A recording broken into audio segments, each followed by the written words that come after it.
Hi, welcome back to Sunday Football with Sundeep. We're hitting week 3 of the NFL.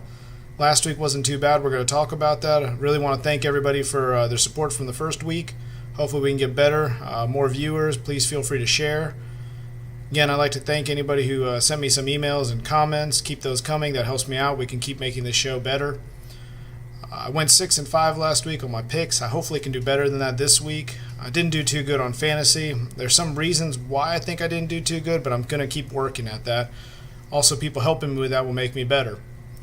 One thing I want to say before we get started is I really want to make this video more interactive each week, so keep sending me input. Some suggestions that have come in have been kind of funny. One person suggested I should take shots with each of my picks. I don't think that'd be pretty good after 16 picks.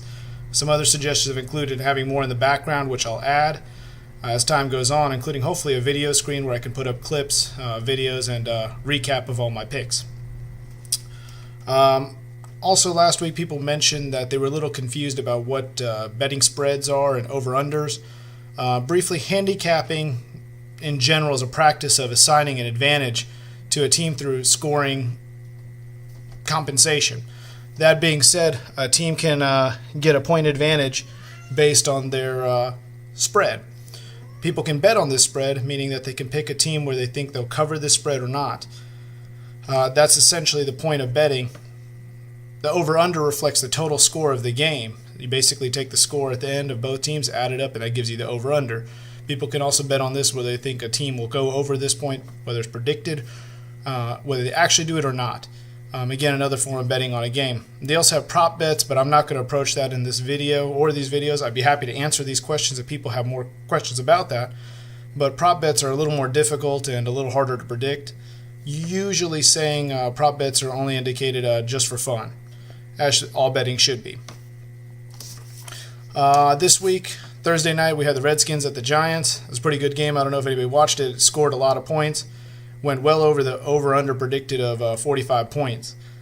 The Redskins did pretty well, but the Giants actually were the talk of the game. For once, they did not collapse in the fourth quarter.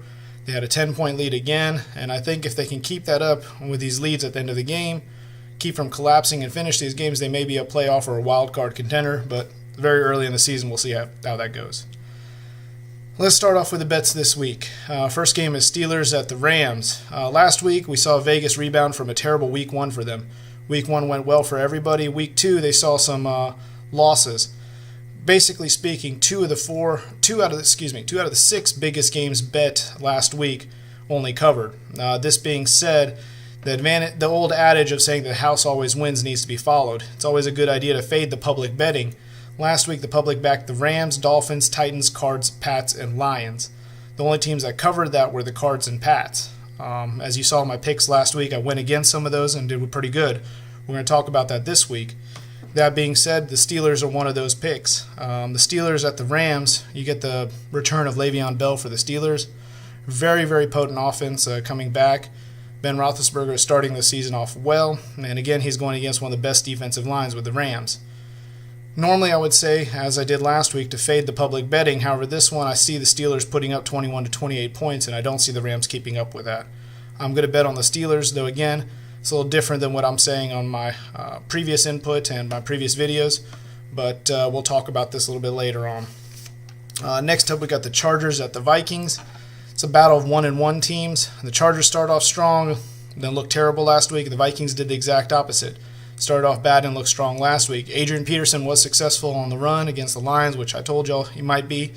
Again, I think this week he'll also move the chains as well. The spread on this game is Vikings -1. The over/under is 44.5. Might be good to wait till game time to see if the spread changes. It keeps moving. However, I think that the Vikings should be able to win this game and should be able to cover the spread. Next up, we have the Bucs at the Texans. Jameis Winston had a much better showing last week than he did the first week. The Texans, however, limited the Chiefs and Jamal Charles to just 57 yards and then stuffed Jonathan Stewart last week. I'm not quite sure that Winston is the best with throwing, and the fact that they won't be able to run the ball makes me think that the Texans should cover this game. The spread's 6.5 points for the Texans. However, that's a lot. I'm going to pass on betting this, but again, I think the Texans should cover that. The over-under is about 40.5. Next up, we got the Eagles at the Jets. This is another highly bet game because the Eagles are starting off terrible and the Jets are starting off terrific. I'm going to fade the public betting here. The Jets are headed to London next week. Teams that are in this situation are 3-8 against the spread, meaning that most times they don't seem to cover when they're thinking about going to London next week. As such, I'm going to lean towards betting on the Eagles on this one. It's going to be hard to bet on this one. I'm actually going to pass because the Jets are at -1.5. But everything as far as trends go say that the Eagles should cover this one because 80% of the public is backing the Jets. And again, they have to go to London next week. It wouldn't surprise me if the Eagles cover this one. Next up, we got the Saints at the Panthers. This should be a good game. Drew Brees looks to be out, so the spread is shot up in favor of the Panthers, and I think the Panthers should be able to move the ball as the Saints have issues on both sides of the ball, both offensively and defensively. Usually teams with backup quarterbacks in their first game out tend to cover the spread, however, especially against divisional opponents. However, in this game, I am going to fade that trend, and again, I think Newton should be able to throw the ball like the Panthers at 8.5, the over-under 43.5. Jaguars at Patriots. I'm just going to skip to the point. Patriots are really good. Jaguars are okay, but the spread is very big. It's ginormous.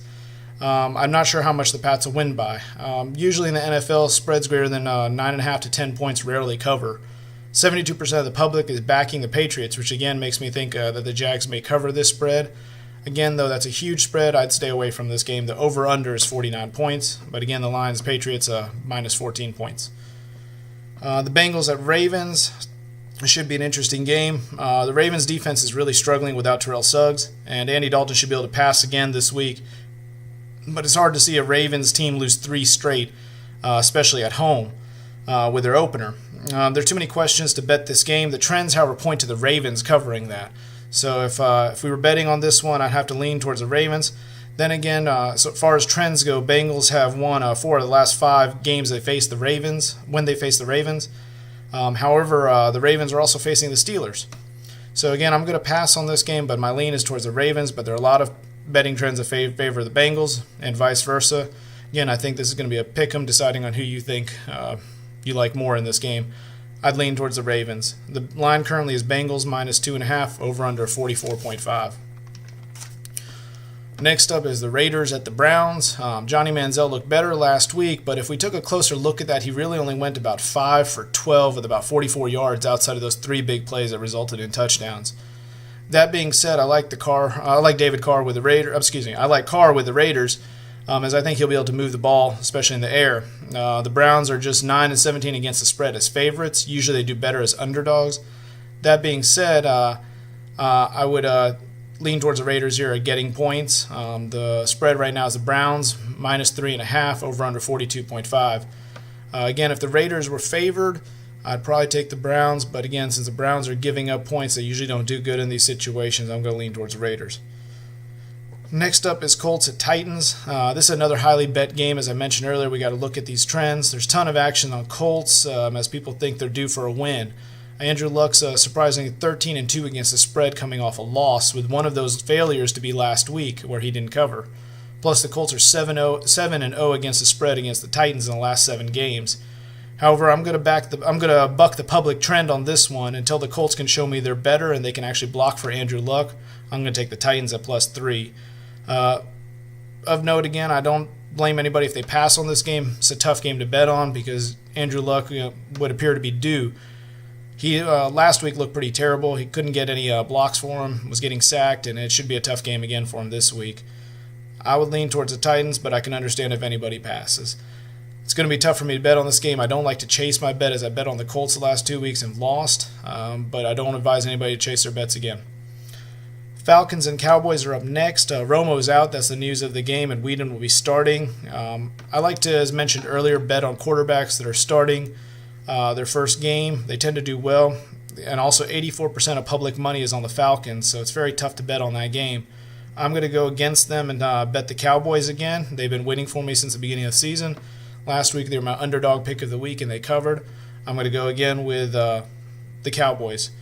Of note, they are 16-8 against the spread after beating the Eagles. Also, the underdog in Cowboys games are 55 to 25 against the spread. So again, the Cowboys tend to do better when they're getting points. I'm going to pick the Cowboys. Next up, we got the afternoon games. First up is 49ers at the Cardinals. Carson Palmer, through the first 2 games, had 7 touchdowns and 1 INT. That's pretty darn good, and he showed that he can move the chains, but I'm not sure if he'll be able to move him again quite so well. He should be able to. Andre Ellington is still out. The Cardinals appear to be pretty good, but the 49ers aren't quite as bad as they appear on paper and on the screen. I think that once once Carlos Hyde is 100%, I think that they'll start winning more games. And again, this being a divisional game, I hate to see the spread so high. Traditionally, NFC West games tend to be close. I'm going to pass on this game. It seems like a little bit of a trap to me with the Cardinals being at -6.5, but it wouldn't surprise me if the Niners covered this spread. The over-under is 44.5. Next up is Bears at Seahawks. Again, I'm not going to talk much about this game. You got 2 0-2 teams facing off. Seahawks will come off with the win this one. You can expect them to get their first W. The reason being is that Cutler's out. Their Seahawks are at home. I think they're going to drive with the score. It wouldn't surprise me if they cover this large spread of 14.5 points, but I'm going to stay away from it. Next up, we got the Bills at the Dolphins. This is going to be my top play of the week. I think that the Bills should cover this spread. The Dolphins head to London next week, and I mentioned that earlier. That's a terrible situation for most teams. And the Bills are going to look to change the public perception after their beatdown from the Patriots. I think that they'll cover this one. They've won four out of the last 6 games against the Dolphins. Plus Rex Ryan last year covered both games against the Dolphins when he played against the spread. I like the Bills in this situation. The Bills are looking to cover. The over-under is 41.5. Lastly, for the afternoon games, we got the Broncos at the Lions. The Broncos' defense looks good. I think that they should do well in this situation. The Lions, again, may be able to move the chains, but Stafford got drilled pretty hard. He says he feels great, but that's always a question mark in my book if he truly does feel great or if he just said that for the media. Until someone shows me he's doing good, I'm going to lean towards the Broncos. Broncos -3, the over-under is 44.5. I'll have another video posted tomorrow for my Monday Night Football pick. As you guys know I will. I'm a Packers fan. Go Packers. I think that they should likely cover, but we'll talk about this tomorrow. As for fantasy, again, I talked about this at the beginning. I learned that last week you can't really just pick a particular player against a particular defense. You also got to kind of apparently guess injuries. I don't know how I'm going to do that. I just suck at FanDuel this week, and I sucked last week. Hopefully we'll do a little better. Just to give you guys an idea, I haven't finished my final line, but starting off, I got Aaron Rodgers, a quarterback. I picked Gronkowski, and I got Randall Cobb to match up against Aaron Rodgers. I think that that combo should be pretty good. I'm still deciding on my running backs, and I think this week will come down to my receivers and my quarterback, so that's why I picked that. Just to give you guys a recap, someone asked me at the end to recap my picks so that way they could get a better idea and not have to watch me talk for another 15 minutes again. I know that's not much fun, but I do appreciate anybody who's watching. Here's a quick recap. First is Steelers at the Rams. I'm leaning towards the Steelers. Chargers at Vikings. I like the Vikings. Bucks at Texans. I'm passing on this game, but it wouldn't surprise me if Texans cover. Eagles at Jets. I pass, but again, Eagles might cover this one. Saints at Panthers. I like the Panthers. Jets at Patriots. I'm going to pass on this one, but again, it wouldn't surprise me if the Jets stay within that spread. Bengals at Ravens. Again, I passed on this one, but I was leaning towards the Ravens. However, there's trends going both ways again. Raiders at Browns. I like the Raiders. Colts at Titans. I like the Titans. Falcons at Cowboys. Once again, I'm riding the Cowboys until they prove me wrong. Even though they got a backup quarterback, I'm still picking them.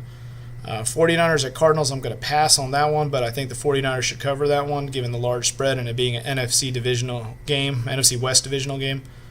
Bears at Seahawks. I'm going to pass, but it wouldn't surprise me if Seahawks again cover this large spread.